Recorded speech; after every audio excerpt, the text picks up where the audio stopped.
Bismillah. Alhamdulillah. Assalatu wassalamu ala Rasulillah. Assalamu alaikum. I hope you all are doing good and keeping well during this time. Alhamdulillah. Today, today, whatever I'm planning to speak about a different thing. Yesterday, I was facilitating a training program for some government employees in an organization. So when I was meeting the director of that organization, he asked me a question. He asked me, "You are a professional accountant. What made you, what made you interested in personal development or professional or development or motivating the people around you?" So I told him actually what happened in my life. So I will also try share with this with you also, because probably some of you know me, probably they know the story, probably some of you don't know me, so you must also will learn something about me. So let me tell this story in a brief. In 1997, in the late 1997, when I was a student of Institute of Cost and Management Accountants of Bangladesh, I just completed the late 1997. I completed the intermediate level of that professional certification. Just immediately after that, suddenly I lost, within a 3 months framework, I lost more than 15 kg weight. And then after that, I was diagnosed as a diabetic, and it was a very painful experience in my life.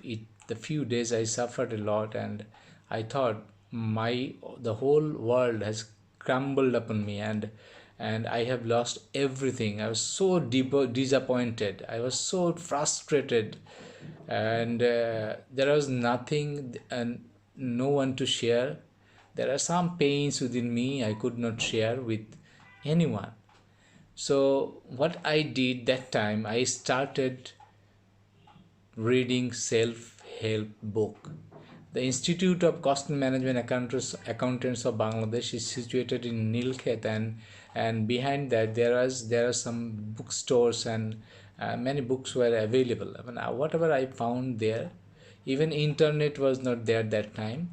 The most important book that was available that time, the Shiv Khera's book, You Can Win. And I can even I don't remember what are the books that time I read. Probably Dale Carnegie, Shiv Khera, and there are other motivational books I started reading. And then suddenly, slowly, I was introduced to internet, and I surfed a lot. So I browsed for self-help books, and I started reading and reading a lot. And that really helped me. That actually helped me to develop me and to think in a different way. So initially I helped myself, and after that I started helping others around me, and that brought me whatever I'm today.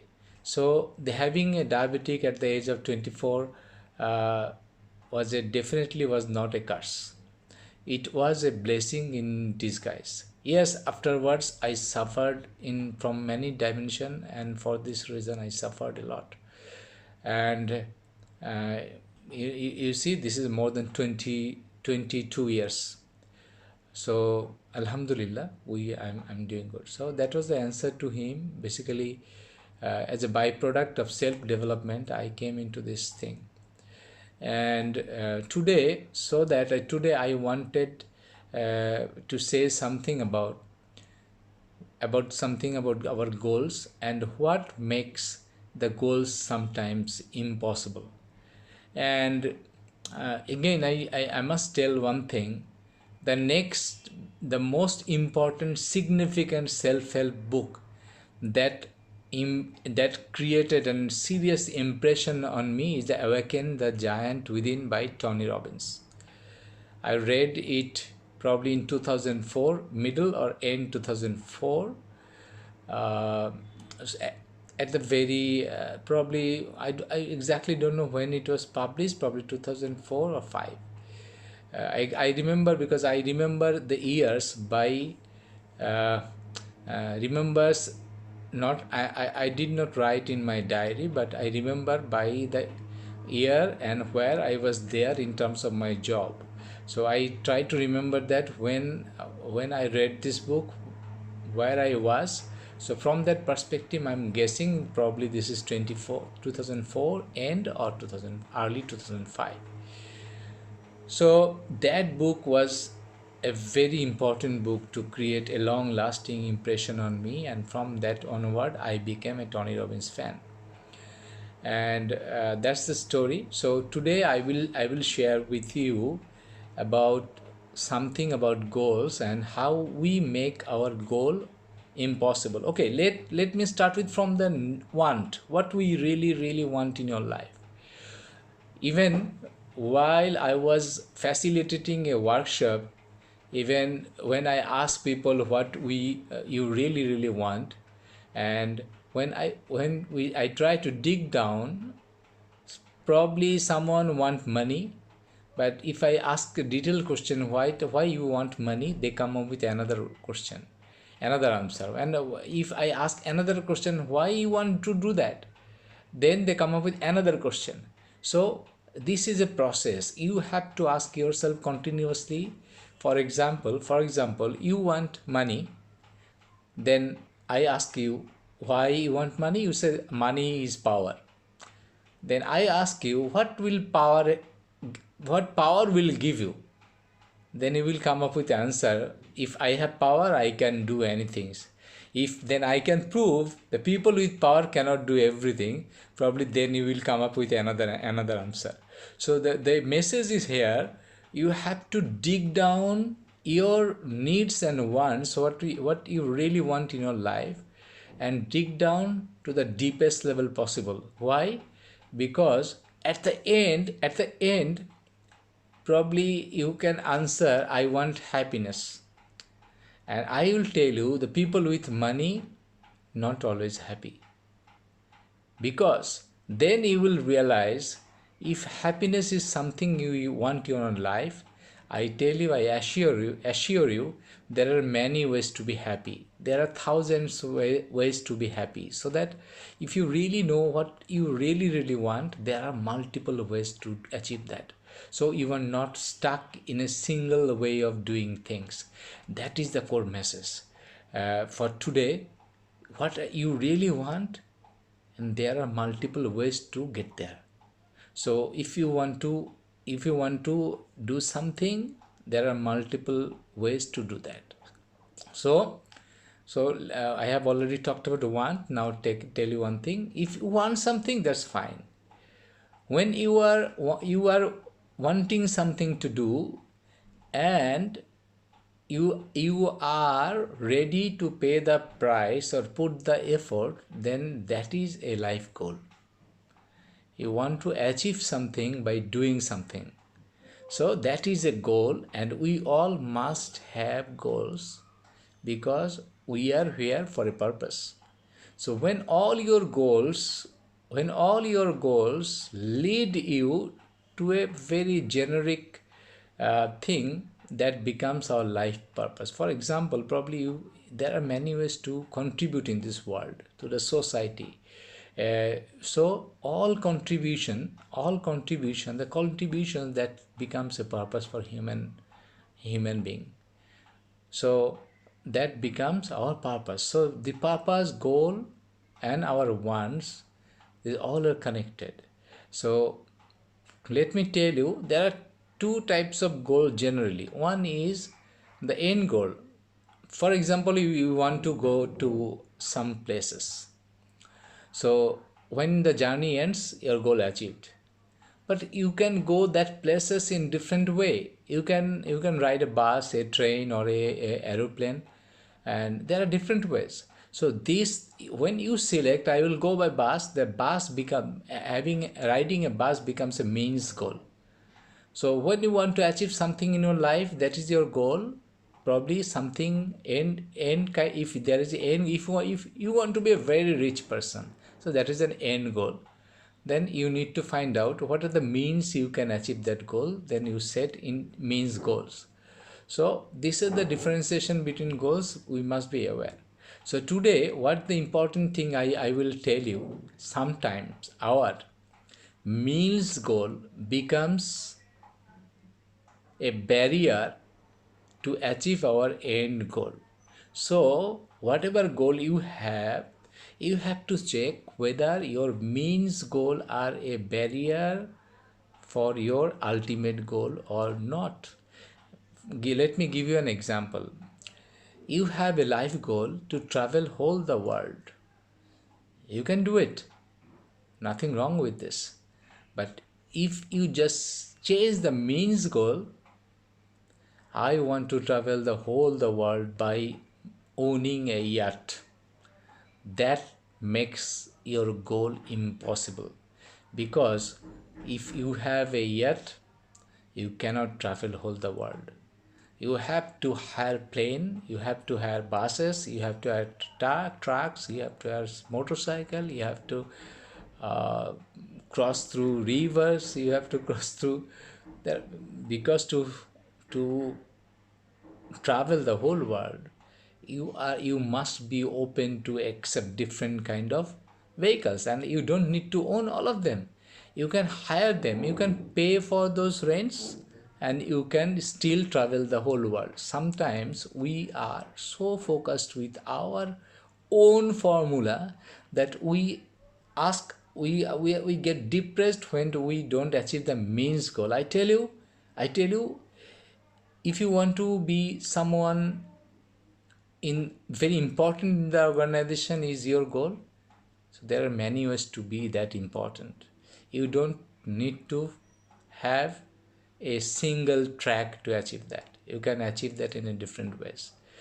That is one point. Don't allow your means goal to become a a barrier for your ultimate goal. That's one thing. So the next important topic I want to discuss, sometimes we have contradicting goals or contradicting needs and wants. There are two things. You cannot ask something to be tall and short at the same time. So this is called, sometimes it is called it is contradicting issue, and sometimes it is called, in some terms, this is a gravity problem. For example, there are some natural things that will not come. And introvert people demonstrate some introvert type of quality, and some external people demonstrate some external activities. And for example, choosing a friend, you want a friend who will be devoted to you, who will give most of his time to you, but you also want your friend to be very dynamic and extrovert. I tell you one thing, your dynamic and extrovert friend will not be spending all his time on you, because he is that kind of a person, because he will try to be connected with as many person as possible. He will try to deliver, he will try to be with many other people. So don't expect someone to be focused on you, at the same time be an extrovert person. An extrovert person will not be focused on you. I have seen many problems even in relationships. Many problems are created by having contradictory goals. So if you there is contradiction, if you don't understand this contradiction, then it is a never ending problem. So first thing, I won't say that this eliminating contradiction will solve all our problem. No, but it will solve majority of the problem. And if our need and wants, if these are synchronized and these are aligned and there is no contradiction, the possibility of getting the or achieving the goal is more. So whatever you want in your life, check whether these two element, whether your means goal are really is a barrier to achieve your end goal, or whether there is a contradicting goal or not. So if there is a contradicting goal, then forcefully you eliminate one. And even you say, if I ask you to name 10 best friends, you will write 10 people, name of 10 people. And if I ask you, no, you have to have 5, then definitely we will eliminate 5. So this is the process. What we do, we eliminate some of the goals which are not congruent goal, which are contradicting goal, that we eliminate from our life. Probably this means a little bit of sacrifice, but it helps. I tell you one thing, if at the end, this sacrifice will multiply your end goal. But as a whole, probably if you add up 1 plus 1, probably it will be 2, but when you sacrifice, it will be 1.5. But if you really eliminate those goals and focus the remaining thing on the other goals which are not contradicting, you can multiply your 1 plus 1 result. It will be more than, definitely more than 2. It can be 5 or 10. So that is what I wanted to say today, and hope this will unstuck ourselves if we can do it, if we can execute it in congruence. So lastly, in organization, what happens? Even in organization, there are contradicting goals. Let me give you one example from organizational perspective, so that you understand. I have seen in organization, there are people, from the people it is expected that what they will do only by book. There are processes and policies. No one is allowed to do beyond this process and policies. At the same time, that organization wants their people to be creative and proactive. That is impossible. If there is a boundary, there is no freedom, there is no leeway in your employees' perspective. They will not do new things, and they will not even try, because if you penalize someone for a simple mistake, they will not try new things, and they will not try to save your time or save your money, or they will not try to multiply things. So that is a clear contradiction in organization.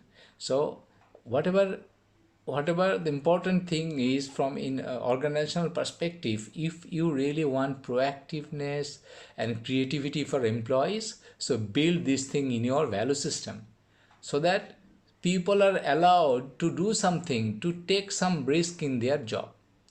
So that is from organization perspective. So that is all about today. Hope this will help for the individual, also for the organization perspective. So thank you very much. Assalamu alaikum wa rahmatullahi wa barakatuh.